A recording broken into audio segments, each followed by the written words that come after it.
there's nothing sexy about what I'm going to talk about today. And I was really inspired to do this video because many times people come to YouTube for entertainment, but there are some persons who just need some encouragement. There are some persons who need to know that somewhere out there somebody has gone through something and they were able to pull themselves up. Some of them don't even have boots on to use their bootstraps, but by whatever will they could muster, or maybe just by another encouraging word that came across their doorsteps, they were able to come out of it. And this story, which is my personal story, it spanned many years. However, in retrospect, I am now seeing that I was slow killing myself. And it's kind of weird because you move from being a teen to a young adult who attempted suicide.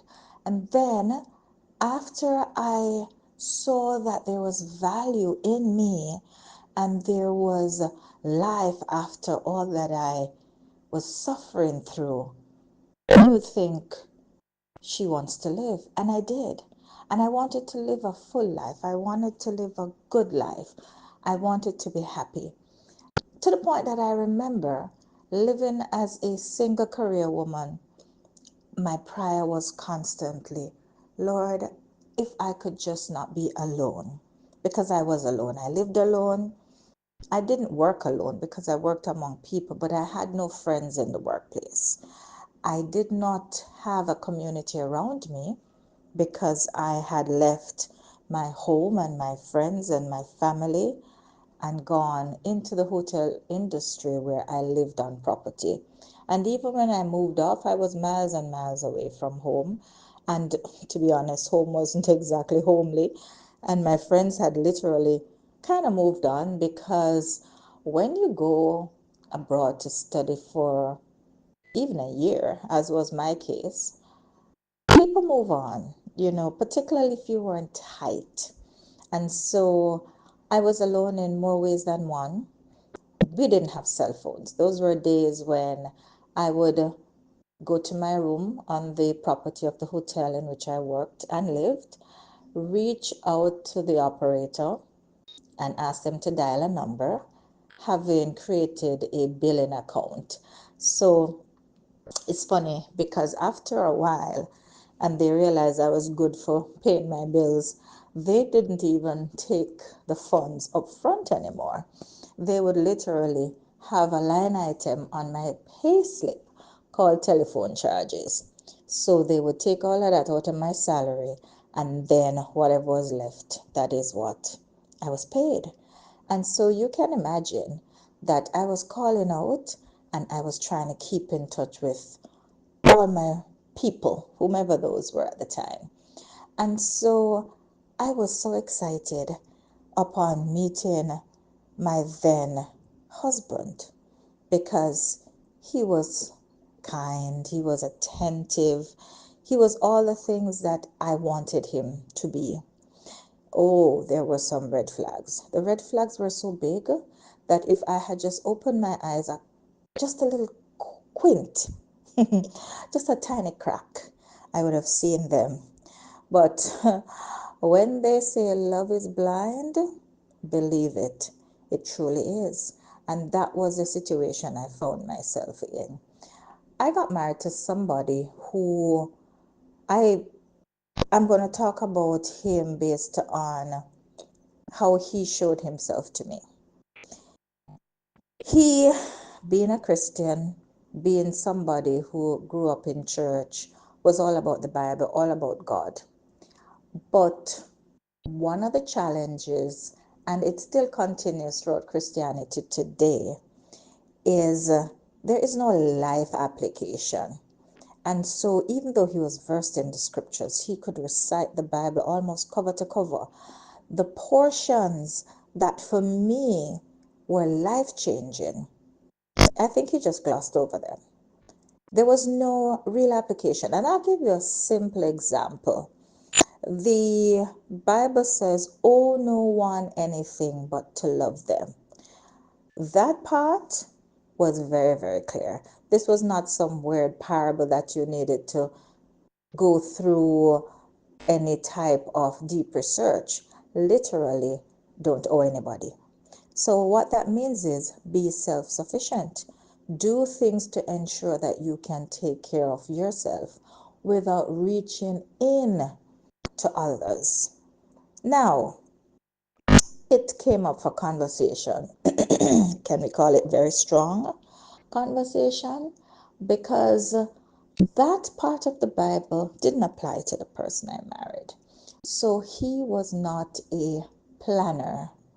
He did not see the other part of the Bible either that spoke about husband being the provider in the household.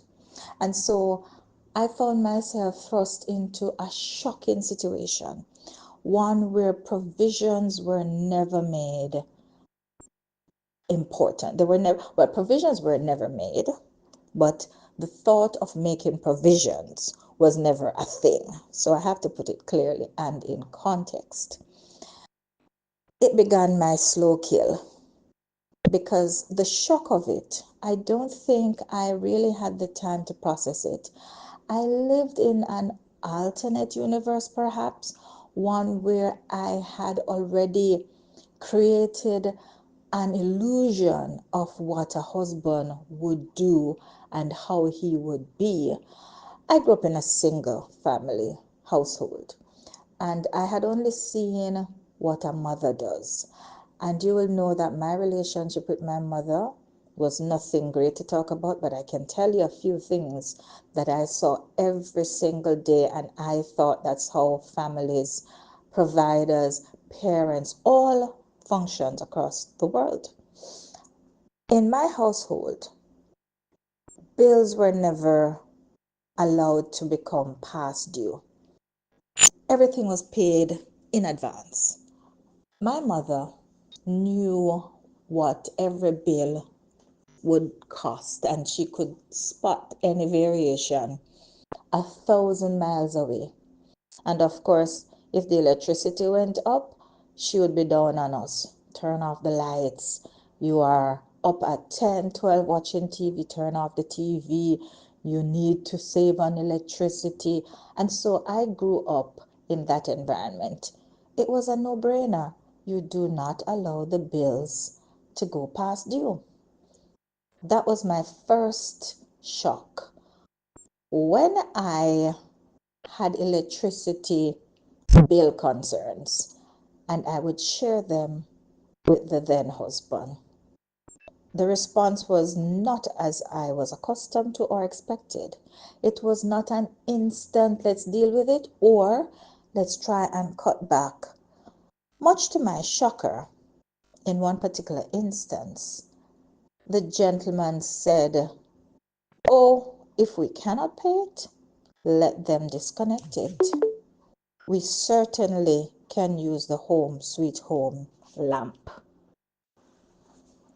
There are countless other examples that I could share, but just so that you get an imagery of what I'm talking about. I didn't realize how this was impacting me, and it impacted my health because I became very doubtful of everything and everyone that was said to me, to the point that, 30 years later, I don't believe anything to be true until I see it. And that's not good. That's not good at all. But I am now able to track the root cause. And so I tried to overcompensate. I knew that I could not, in this instance, live without electricity. So I had to do overtime in whatever I was doing. And I'll tell you what I was doing. In my average life, in my average day being a wife, I would teach Spanish. It would be a group or it would be individuals. And this is private tutelage. whether I'm going to a hotel to teach private classes or students are coming to me. I would have a regular day job, whether it was working at a school or I was working in the hotel industry or I was doing tours as a translator. On top of that, I was doing network marketing. I was running nutrition seminars. I was recruiting new people to join my business. And of course, after those meetings and encounters, I was fielding calls for hours. So, on the average, I had at least 3 jobs in any time frame in my life. Let's compare this to the husband that I had. His job was that of a tiler in construction, so he laid floor tiles. It was not unusual for 6 to 9 months out of any year to see him unemployed. But he was busy. As a musician, and we're not talking about a job, this was all charity. As a church musician, as a church member, as a church deacon, this man was always out and about. And I was left without support. And we're not talking only financial support. There was no man presence in the house most of the time because he was always gone. If there was a tile, and remember he's a tiler, that fell off the wall, it would stay in that same broken or fallen state for months. There was one particular instance where after many, many months of promising me that he would fix it, one tile, which would need, I don't know, a quarter pound of grout and whatever you use to fix tiles, it stayed until we moved from that house. And the excuse was, it's not our place, let them fix it. Now, I, on the other hand, was accustomed to keeping property that I was renting in the same or better condition than what I had gotten it from the landlord.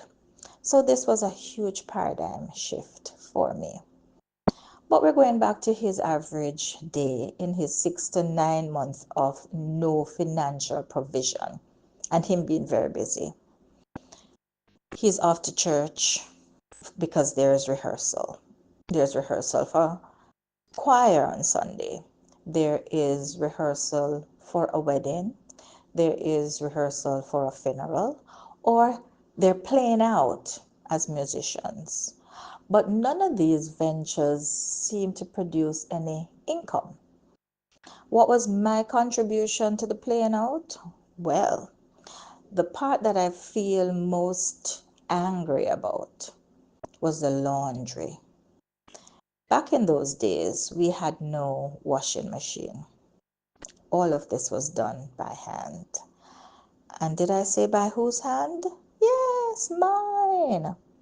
So we're talking about hours, hours of using the traditional blue soap on the dirty necks and arms and armpits of all these dress shirts because he was always well dressed. We're talking about upwards of 3 hours a week standing and ironing shirts and pants and suits because where I came from, we iron once a week. We iron once and everything for that week is nicely pressed and hung. So that husband simply had to reach into his closet, take out the newly pressed suit because this wife would hang the suit, the shirt with the pants, so he wouldn't even need to search for those things. And lo and behold, he goes out looking fresh and dignified. I guess all the girls probably said, oh, he's always so well put together. If I were them, I would say that too. And in all honesty, my mantra was, you cannot leave my house looking like a slob. In return for all of that, there was no provision, almost never. We're talking about 6 to 9 months out of every year. So by the time there was some job of some sort that presented itself, that income would have had to repay. I'm sorry, that grab in my throat speaks to the emotion that is still there. That income would have had to be repaying whatever was borrowed. Remember, we did speak back in the scriptures, owe no man nothing. But we lived a life of owing. Owing could have been me taking out a loan at a bank or various other financial institutions because we were running on zero so often, and he had no credit. Let's just put that out there. He could not fundraise anything because he did not pay into anything. He did not make himself known as credit worthy. So I'm either going to a microfinance company, or I'm going to take a loan for the business, or under the guise of taking a loan for the business, which is really to maybe pay our bills, to keep us in a house, to keep the lights on, to repay another loan. And so by the time he finally would get that big job, that big job was already paying for bills that had amassed. And so it didn't even seem like a job had pulled funds in. Now you can imagine over time it took a toll on me. I didn't realize how bad it was becoming. I know I have various challenges in my legs, and exercise, water therapy, physiotherapy all contributed to keeping my legs strong and maintaining my mobility. Like too many women, the first thing that I sacrificed was therapy for my legs. And so here, 30 years later, I am in a not sure if that's a word.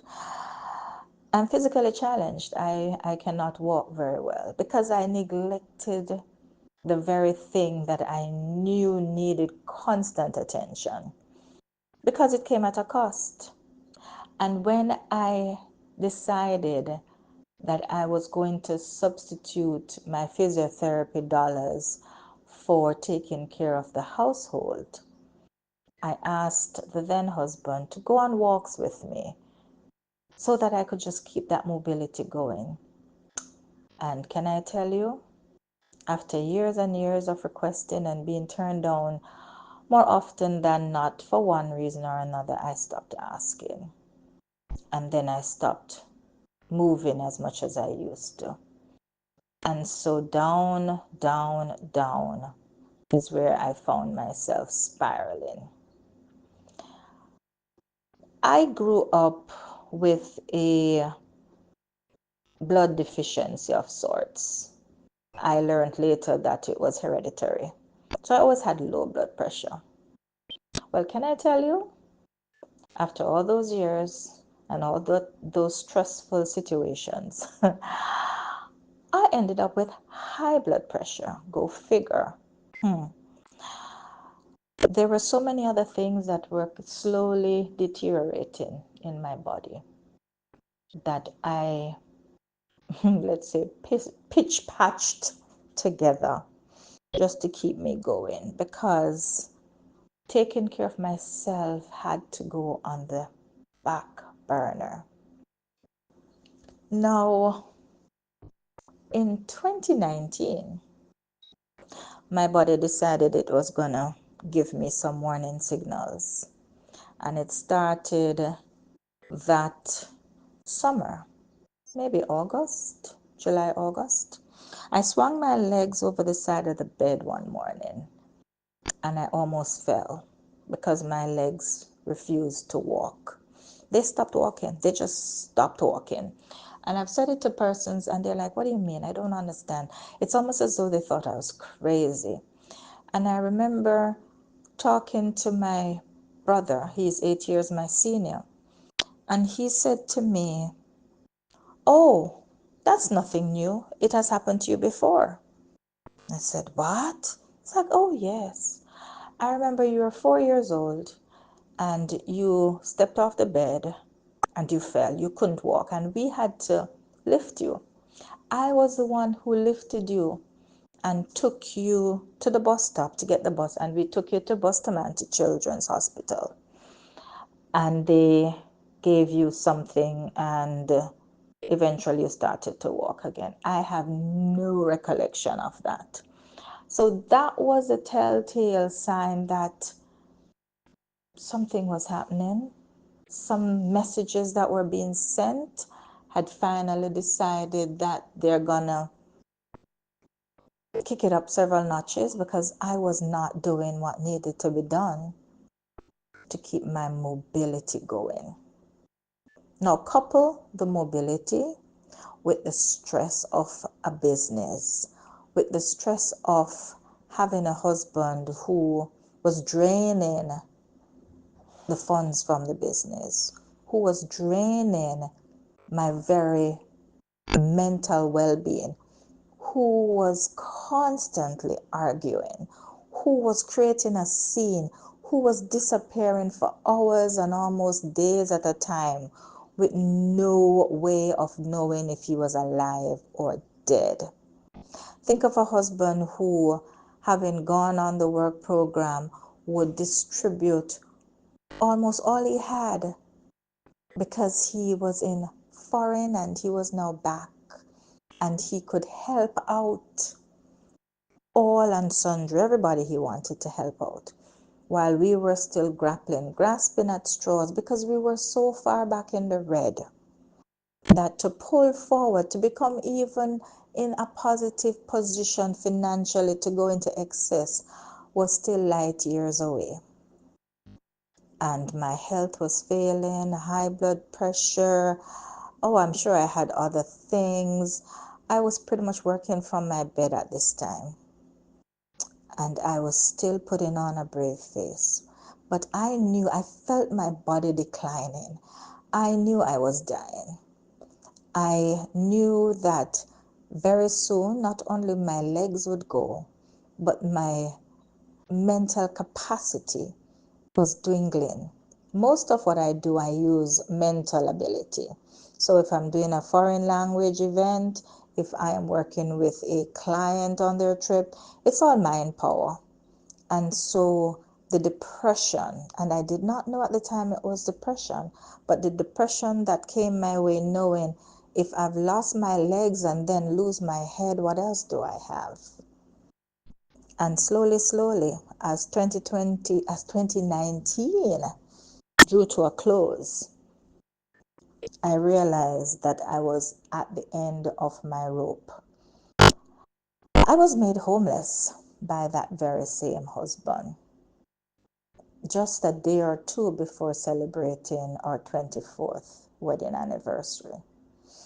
And at that point, I decided that having lost most of what I had, I might as well walk away from everything else to keep what remained. And at that point, the main thing that was remaining was my sanity. And so my journey from being wed to almost dead took me on a journey of healing that didn't quite start until the pandemic in 2020. And I will tell people, And I said it for years. Thank God for COVID. Thank God for COVID. COVID allowed me to stop. During COVID, I slept for 6 months. I slept, I woke, I ate, I exercised, and I slept again. And that is why I'm here today. 2025. Not in the best shape. As a matter of fact, the shape that I'm in is not one that I would want for anyone. But I give thanks because as a slow walker, I'm still able to walk. Mentally, my capacity is back. Emotionally, I am stable again. Financially, I'm digging myself out of a rut. But to be frank, these are the best days of my life. And I want them to be yours too. My word of advice is do not allow yourself to become last position in your life. Take care of yourself. Rest, eat, exercise. Go away from your stressors. Doesn't matter if it's your husband, your wife, your family, your children. Put you first place. Because if you are no good to yourself, you're no good to anyone else. And that is why I have named this channel Sheri Says. Because by God, Sheri will be saying all that she has to say as long as there is breath remaining in this body. Let's talk again and let's continue the discussion down below in the comment section. Ciao for now.